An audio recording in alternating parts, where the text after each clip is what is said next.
뉴욕시 임대 안정아파트 인상률 허용에 주민들은 반발하고 있습니다. 뉴욕시 교사들이 신규 임용 후 5년 안에 학교를 옮기거나 아예 교사직을 포기하는 비율이 41%에 이르고 있습니다. 이번 주말에 약 13만 명의 성소수자들이 맨하튼 거리 행진을 계획하고 있는 가운데 따라서 뉴욕 경찰의 비상 경계령이 내려졌습니다.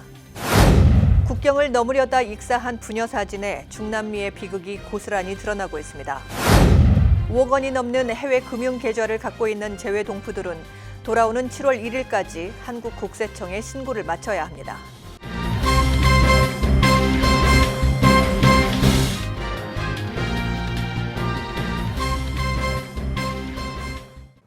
시청자 여러분 안녕하십니까? 수요일 KBTV 9시 뉴스입니다. 여러 주에 걸친 공청회를 거친 끝에 치러진 뉴욕시 임대지침위원회의 표결에서 임대 안정 아파트에 대한 렌트비를 인상하는 안이 5대 4로 통과됐습니다. 이 소식 양준하 기자가 전해드립니다. 이번에 통과된 인상안을 보면 1년 계약 시는 1.5%를 인상토록 했으며 2년 계약 시는 2.5%를 인상하도록 했습니다. 이번 인상률은 지난해와 동일한 것입니다. 인상 시기는 금년 10월 1일부터 적용됩니다. 이번 인상안에 대해서는 랜로드나 테넌트 양쪽 모두로부터 심한 반발을 받고 있습니다. 랜로드 측은 원래 1년 계약 시 3.75% 내지 5.75% 인상을 요구했고 2년 계약 시는 4.75%에서 6.75% 인상을 요구한 바 있습니다. 랜로드 측은 물가 상승과 수리비 증가 등을 이유로 이 정도는 올려야 된다고 주장해 왔습니다. 한편 테넌트 측은 매년 인상되는 임대료에 지친다며 올해 최대 0.5% 인상만 허용해 줄 것을 주장해 왔습니다. 1년 계약은 0.5%, 2년 계약 시는 0%에서 1% 인상만 주장했습니다. 따라서 이번 임대지침위원회의 결정은 랜로드와 테넌트 양측으로부터 모두 불만의 요소가 되고 있습니다. KBTV 뉴스 양준하입니다. 뉴욕시 교사들이 신규 임용 후 5년 안에 학교를 옮기거나 아예 교사직을 포기하는 비율이 41%에 이르고 있습니다. 뉴욕시 감사원이 최근 발표한 보고서에서 2012-2013 학년도에 신규 임용된 교사 4,600명 중 1,882명이 2017-2018 학년도 이전에 다른 학교로 이직했거나 아예 교육계를 떠났습니다. 신규 채용된 교사 중 약 41%가 5년 안에 이직, 사직을 하는 겁니다. 보고서에 따르면 뉴욕시에서 교사 이직 비율이 제일 높은 곳은 브롱스 지역으로 2017-2018 학년도에만 전체 19%가 교직을 그만뒀습니다. 퀸즈도 11%를 차지했습니다. 보고서는 교사들이 보직을 떠나는 주요 원인으로는 과밀 학급인데다 학교, 학군의 지원 부족과 협업할 수 있는 환경에서 일하고 싶은 욕구 등을 들었습니다. 교사 이직, 사직 비율이 제일 높은 것으로 나타난 브롱스에서 5년여간 한국어 교사로 재직한 최모 씨는 주변의 교사들만 봐도 이직, 사직 비율이 높은 것을 실감한다며 과도한 업무를 버티지 못하는 교사가 많은 실정이라고 현장 분위기를 전했습니다. 동성애자들의 술집 손님들이 경찰의 습격에 저항했던 스톤월 봉기 사건 50주년이 되는 올해 이번 주말에 약 13만 명의 성소수자들이 맨하튼 거리 행진을 계획하고 있습니다. 따라서 뉴욕 경찰의 비상 경계령이 내려졌습니다. 보도에 양준하 기자입니다. 미 전역에서 연쇄적으로 진행되고 있는 성소수자, 레즈비언, 게이, 성전환자 등의 올해 행진은 유명 대도시에서 경찰들의 주의를 끌고 있습니다. 특히 뉴욕 경찰이 신경을 곤두세우는 이유는 2017년 맨하튼 남쪽에서 소위 외로운 늑대로 불려지는 테러범의 트럭을 이용한 공격과 파이프 폭탄 테러에 대한 악몽이 아직 가시지 않았기 때문입니다. 뉴욕 경찰은 이번 성소수자 행진 시 일어날지도 모를 테러에 대비 하늘에는 드론 정찰기를 띄워 계속 모니터하고 지상에는 수천 명의 정사복 경찰들이 행진 루트 요소에 배치됩니다. 특히 폭탄 투하를 대비 강력한 중무장 팀들이 냄새 맡는 경찰견과 함께 비상 대기할 것이라고 경찰 당국은 밝혔습니다. 또 차량 돌진을 감행하려는 시도를 사전에 막기 위해 이를 제지할 차량과 모래를 실은 트럭들을 행진이 지나가는 곳곳에 배치하게 됩니다. 동성애 지지자들에 대한 혐오감을 극단적으로 표현하고 있는 증오 범죄에 대한 두려움이 이번 주말 뉴욕 맨하튼을 감싸는 가운데 성전환 여성들의 최근 연쇄 살인 등으로 가뜩이나 긴장된 분위기가 최고조에 달할 것으로 보입니다. KBTV 뉴스 양준하입니다. 강을 헤엄쳐 미국으로 건너가려다 함께 익사한 중미 이민자 아버지와 어린 딸의 사진이 공개돼 충격을 주고 있습니다. 시리아 난민의 위기를 단적으로 보여준 3살 꼬마 아일란 쿠르드의 사진처럼 미국과 멕시코 국경에서 벌어지고 있는 비극을 고스란히 드러낸 사진으로 평가받고 있습니다. 이 소식 양준하 기자가 전해드립니다. 아기는 아빠의 가슴까지 말려 올라간 검은 티셔츠에 함께 몸을 넣고 한쪽 팔로 아빠의 목을 감싼 채 얼굴을 물속에 묻은 비극적인 이 사진은 멕시코 일간지의 사진기자 훌리아 레두크가 찍은 사진입니다. 일간지에 따르면 사진 속 주인공은 엘살바도르 출신의 라미네스와 그의 2살 된 딸 발레리아입니다. 지난 4월 3일 엘살바도르를 떠난 이들 가족은 멕시코 남부 국경 타파출라의 이민자 보호소에서 2달가량 머문 뒤 23일 미국과 멕시코의 국경에 도착했습니다. 아빠 마르티네스는 리오그란데 강을 헤엄쳐 미국에 들어가기로 했습니다. 먼저 딸 발레리아를 안고 강을 건넌 후 딸을 강둑에 앉혀놓고 건너편에 있는 아내를 데리러 다시 헤엄치기 시작했습니다. 그러자 멀어지는 아빠를 본 딸이 다시 강으로 뛰어들었습니다. 아빠는 얼른 돌아와 가까스로 딸을 붙들고 자신의 티셔츠 안에 넣어 단단히 고정했지만 급물살에 함께 휩쓸려가고 말았습니다. 맞은편에서 이 장면을 지켜본 아내 타니아 바네사 아발로스는 눈물과 비명 속에 경찰에 이 장면을 진술했다고 사진기자 레드크가 전했습니다. 부녀의 시신은 이튿날 아침 휩쓸려간 곳에서 수백 미터 떨어진 멕시코 마타모로스의 강가에서 발견됐습니다. 여전히 아빠 목에 팔을 감은 발레리아의 모습은 마지막 순간까지 아빠를 놓치지 않으려 했음을 보여줍니다.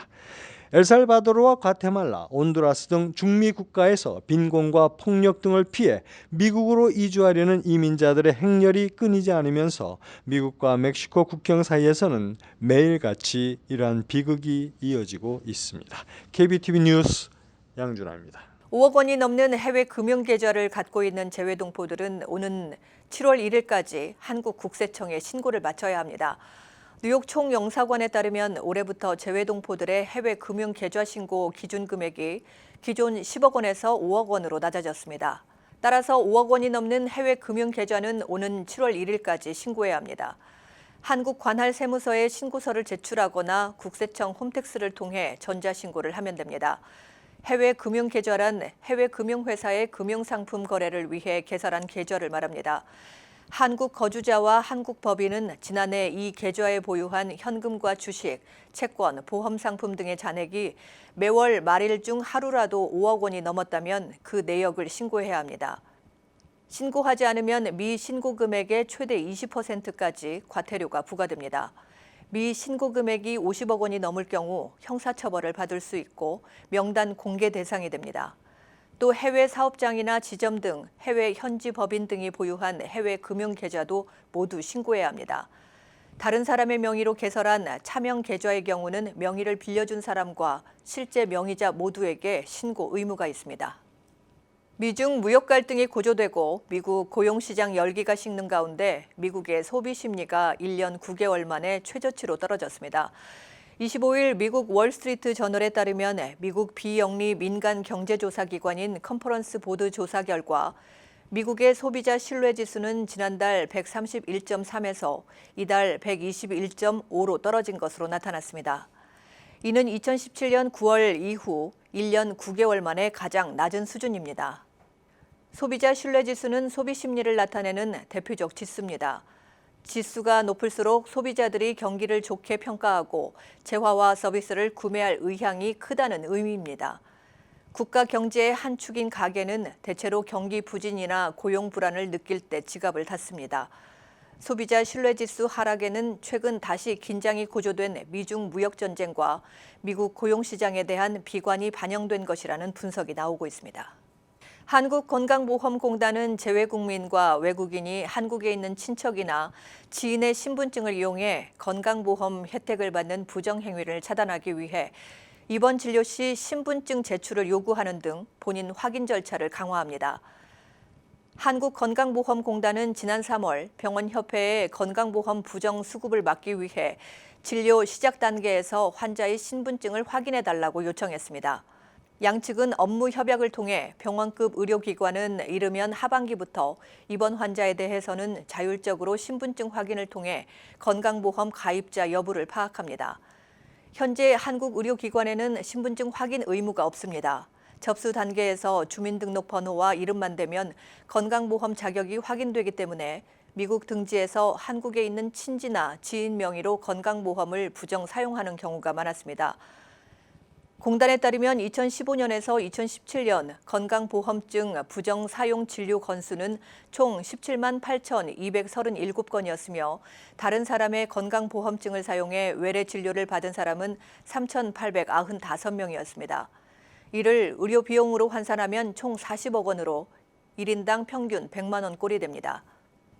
유명 음료업체가 판매한 병물에서 중금속 비소가 허용치를 넘어 초과 검출돼 전량 자발적 리콜 조치됐습니다. 25일 연방 FDA 식품의약국은 큐릭 닥터 페퍼사가 제조하는 언플레이버 파인애플 미네랄 스프링 워터가 FDA 기준을 충족시키지 못해 업체가 자발적 리콜 조치에 들어갔다고 밝혔습니다. 멕시코에서 수입된 이 제품은 타겟, 월마트와 같은 대형 유통체인 등에서 팔린 것으로 나타났습니다. FDA에 따르면 해당 제품에서 허용 기준치 10ppb를 초과하는 비소가 검출됐는데 비소는 다량 섭취할 경우 암이 발생하는 등 다양한 질병의 원인이 될 수 있습니다. 다만 큐릭 닥터 페퍼 측은 해당 제품이 지난 4월 이미 생산이 중단됐으며 현재 생산되고 있는 병물은 새 여과 시스템을 이용한 제품으로 FDA 기준에 부합한다고 설명했습니다. 이에 앞서 컨슈머 리포트는 2개월 전 시중에서 판매되고 있는 일부 병물에서 연방 기준치를 초과하는 비소가 검출됐다는 검사 결과를 발표하기도 했다고 뉴욕타임스가 전했습니다.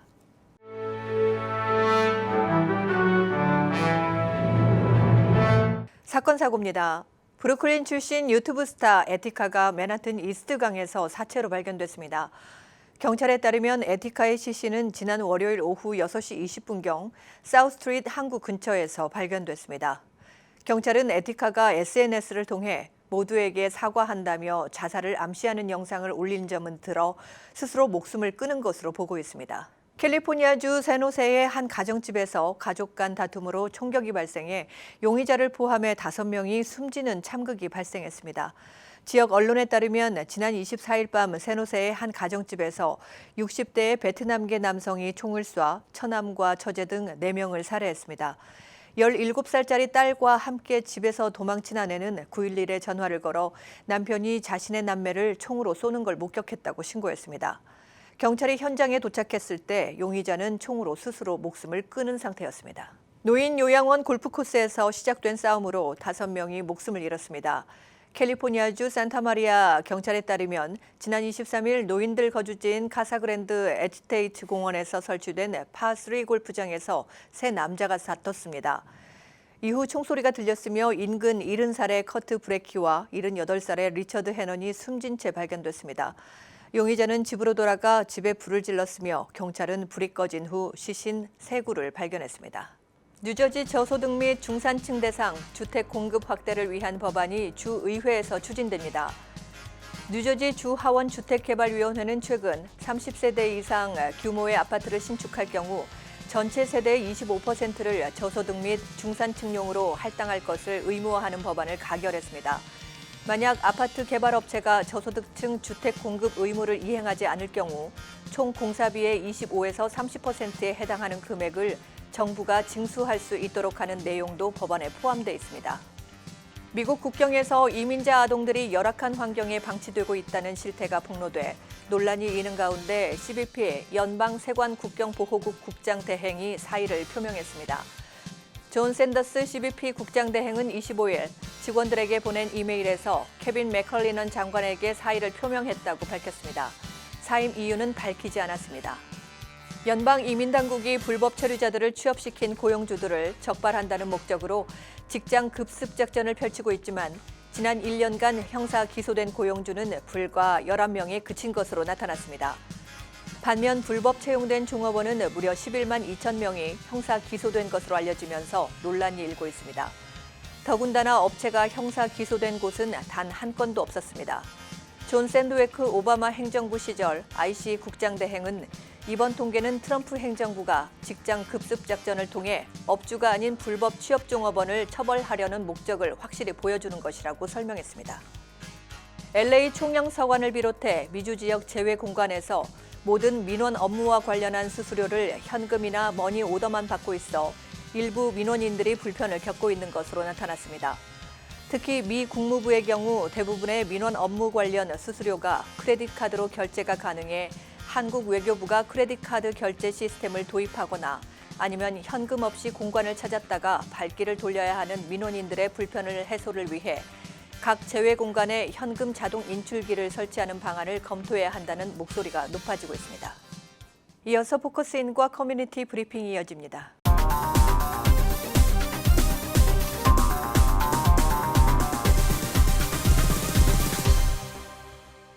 네, 포커스인 은빛요양원의 캐티박 원장과 함께하겠습니다. 안녕하십니까? 네, 안녕하세요. 네, 반갑습니다. 캐티박 원장입니다. 네, 중부 뉴저지에서 은빛요양원은 원장님이 한국인으로서는 처음이시죠? 이 요양원에 대해서 좀 설명을 좀 해주세요. 네, 저희 은빛 요양원은 네. 중부 뉴저지에 있는 한인들을 위한 유일한 요양원이고요. 네. 두 군데에 위치하고 있어요. 네. 한 군데는 롱브랜치라고 휴양지로 굉장히 유명한 바닷가예요. 아, 네, 그렇군요. 거기 옆에 이튼타운에 그게 1호점인데요. 60여 분이 지금 생활하고 계시고요. 네. 2호점은 피츠타운에 있어요. 네. 정말 경치 좋고 물 맑고 그런 정말 휴양하기 참 좋은 곳이에요. 거기에 거기에 20여 분 그렇게 20여 분. 예.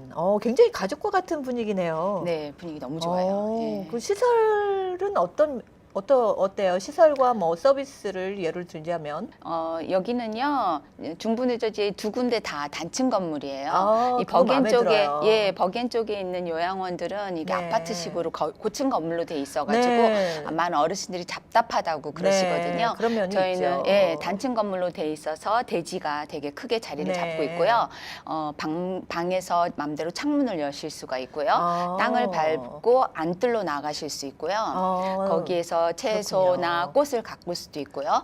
이제 봄에서 가을까지는 저희가 그 안뜰에 많이 모시고 나가요. 매일 모시고 나가서 프레시 에어를 네. 하고 거기서 간식도 드시고 수박도 드시고 하면서 굉장히 즐겁게 지내시고요. 정말 그야말로 뭐 요양하기 되게 좋은 그런 차별화되어 있는 그런 건물이고 특히 1호점은요. 네. 한인 전용 파킹장하고 네. 이 입구가 아예 따로 마련되어 있어요. 네. 완전히 독립되어 있는 네. 건물이에요. 한인 쪽이. 예. 네, 그렇군요. 그 환자분들이 직접 거기에 계시는 어르신들이 뭐 야채도 가꿔서 드시고 꽃도 네. 심고 그러시나요? 예. 어. 그렇게 돼 있어요. 안뜰에 네. 저희가 한쪽에는 쫙 꽃을 심고 한쪽에는 네. 전부 과일 야채. 어르신들이 좋아하는 작년에도 고추, 깻잎, 토마토 자연에서 익은 토마토 따가지고 드셔보시고 네. 너무 좋아하셔요 그런 거를. 같이 드시고 네. 그 얼마나 좋아요. 네. 그리고 이제 본인이 이렇게 물 주고 하는 그 있잖아요. 네, 우리 그렇죠. 어르신들은 옛날부터 네. 일을 많이 하셨잖아요. 그래서 그런 데서 되게 의미를 많이 찾으시는 것 같아요. 지금 원장님이 계시는 데는 주로 어디서 근무를 하세요? 몇 호? 2호점이에요? 저는 우리 같은 사장님이에요. 그래서 네. 이 사장님이 여러 요양원을 가지고 계신데 네. 그중에 두 군데 한국 프로그램이 있어서 네. 제가 그 두 군데를 다 왔다 갔다 다, 해요. 예, 네. 필요가 있으면 또 네. 1호점 가고 어제는 2호점 가고 그 전날은 1호점 가고 이렇게 저는 그러시구나. 계속 왔다 갔다 해요. 그래서 네. 뭐 영어를 못 하시는 뭐 분들도 원장님을 찾아서 또 가면 또 되겠네요. 많은 분들이 그 언어 문제 때문에 네, 그렇죠. 한국 요양원을 아무래도 많이 찾으시는 거고 어르신들은. 특히 어르신들은 이 한국 문화, 네. 이 한국 언어, 음식 이런 문화 이런 것이 되게 중요하고 또 미국에 사시는 분들은 예배가 굉장히 중요해요. 네. 그래서 예배 때문에 또 더 네. 한국 프로그램이 있는 요양원을 멀리서부터도 많이 오세요. 네, 그렇군요. 그곳에서 뭐 장기 요양이나 뭐 단기 요양 뭐 이런 네. 것들이 있어요? 네, 장기 요양은 요양으로 오시는 분들은요. 네. 보통 집에 계시는데 혼자 이제는 생활하실 수가 없어요. 근데 누가 24시간 돌봐드릴 네. 사람이 없다거나 이제는 이제 혼자 식사를 하거나 해서 드시거나 옷을 혼자 갈아입거나 목욕을 하거나 이런 걸 이제 하실 수 없는 분들, 예, 그런 분들이 이제는 요양원에 들어오셔서 네. 이제는 여생을 여기서 네. 보내셔야 되겠다 하고 생각하시는 분들 네. 또는 병원에 입원을 하셨는데 네. 병원에서 도저히 이제 집에 혼자는 못 돌아가세요 하고 병원에서 판단을 할 경우들이 있어요. 이런 분들은 소셜 워커가 병원에서 가족들한테 네. 얘기를 해요. 요양원으로 가셔야 요양원으로. 됩니다. 네. 왜냐하면 미국에서는 노인분들이 퇴원될 때 네. safe discharge라고 네. 해서 집에 가서도 안전하게 네. 계셔야 돼요. 그게 법적으로 이게 네. 보호가 받게 돼 있어요. 노인법에. 그런 것 때문에 그런 네. 이유로 오시는 분들이 네. 장기 요양을 오시고요. 네. 단기 요양인 경우에는 병원에서 오시는 분들이 병원에 입원을 했는데 너무 장기간 병원에 계시면서 네. 약을 많이 투여하셨다든지 네. 아니면 수술을 하셨다든지 네. 무릎 관절 수술을 하셨다든지 네. 뭐 척추 수술을 하셨다든지 네. 아니면은 병원에 입원해 있는 동안 너무 많이 건강이 악화되셔서 이제 집으로 바로 퇴원하시기에는 네. 좀 너무 힘들고 네. 요양원에 그러니까 리헵 센터예요. 네. 재활 치료를 받으시면서 네. 피지컬 테라피도 받고 그다음에 스피치 테라피도 받고 어떤 분들은 아큐페이셔널 테라피도 받고 이러면서 이게 다 재활 치료의 3가지가 들어 있는데 이런 것들을 다 받는 혜택이 있어요. 네. 이거는 메디케어 파트 A 보험에서 네. 커버하는 네. 혜택이에요. 그래서 어떤 분들은 한 2주 만에 집으로 퇴원하실 수도 네. 있고요. 풍이 왔다거나 네. 심하게 네. 몸이 마비가 됐다거나 이런 분들은 100일까지 커버를 100일까지. 받을 수 있어요. 예. 메디케어 보험에서 받는 혜택이에요. 네. 알겠습니다. 그리고 이 네. 단기 요양 치료를 받다가 가시면 여기서 먹고 자고 뭐 다 커버를 받으셨어요. 그리고 수술했으면 수술하는 의사한테까지 가서 뭐 실밥을 빼고 오신다든지 그 팔로우 어포인먼트까지 다 끝나고 네. 그다음에 재활 치료를 다시 하셔서 전처럼 병원에 입원하시기 전과 똑같은 상태가 됐다 할 때 집으로 퇴원하시고 갖고 집에 가시면 네. 집에서는 또 그동안 받은 소셜 시큐리티가 은행에 다 그대로 있어요. 네. 그거 괜찮네요. 네, 그래서 굉장히. 미국 사람들은 이 혜택을 굉장히 많이 사용해요. 네. 그래서 자주 와요. 아니 1년에 몇 번씩 또 일부러 네. 병원에 투석을 하신다거나 이런 분들은 자주 병원에 입원하시고요. 또 요양센터에 가서 이 혜택을 받고 집으로 퇴원해요. 1년에 그 100일을 다 사용을 해요. 네. 근데 우리 한국 분들은 요양원에 가면 절대 집에 못 나오는 네. 줄 알고 어르신들이 많이 예, 거부해요. 네, 맞아요. 그러신 분들이 굉장히 네. 많아요. 네, 그러니까 이거는 이 미국에서 네. 이 받을 수 있는 혜택에 대해서 잘 모르시기 때문에 그러거든요. 그래서 이걸 제가 계몽하려고 노인센터나 네. 이런 데 많이 가면서 말씀을 많이 드려요. 네. 근데 계속 더 말씀을 드려야 될 것 같아요. 네, 이 그리고 또 혜택에 이런 대해서. 것도 있잖아요. 가족들은 이제 그 연로하신 이제 부모님들을 모시고 여행을 갈 수가 네. 없을 때가 있단 말이죠. 그렇죠. 그럴 예. 때는 뭐 단기적으로 예. 뭐 거기에 잠시 모실 수 있는 네, 그런 네. 서비스도 있나요? 네, 그런 있어요. 프로그램? 예, 네. 미국에서는 레시피 케어라고 그래서 네.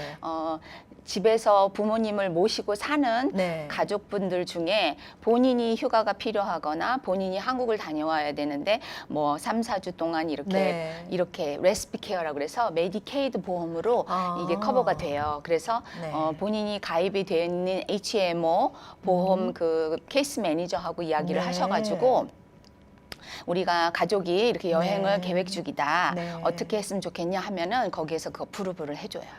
예, up to 4 weeks. 예, 그렇군요. 30day 동안. 네. 예. 네. 오늘도 좋은 정보 감사드립니다. 이 시간이 다 돼가지고 네. 2부에 다시 찾아뵙겠습니다. 네, 감사합니다. 네, 고맙습니다. 네. 네.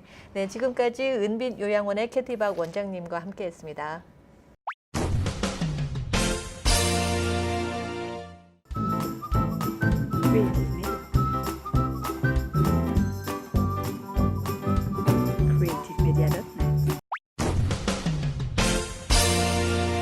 환율과 증시 전해드립니다.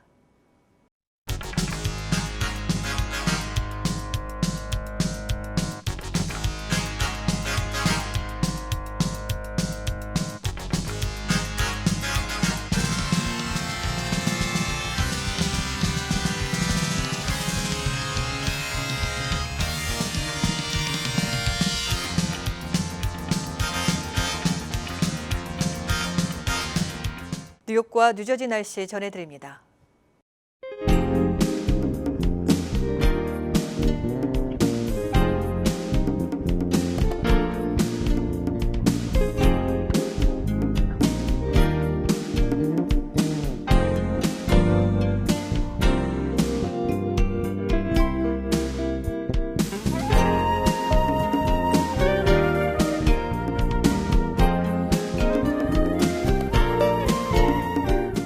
오늘도 KBTV 뉴스9을 시청해 주셔서 고맙습니다. 저는 내일 다시 인사드리겠습니다.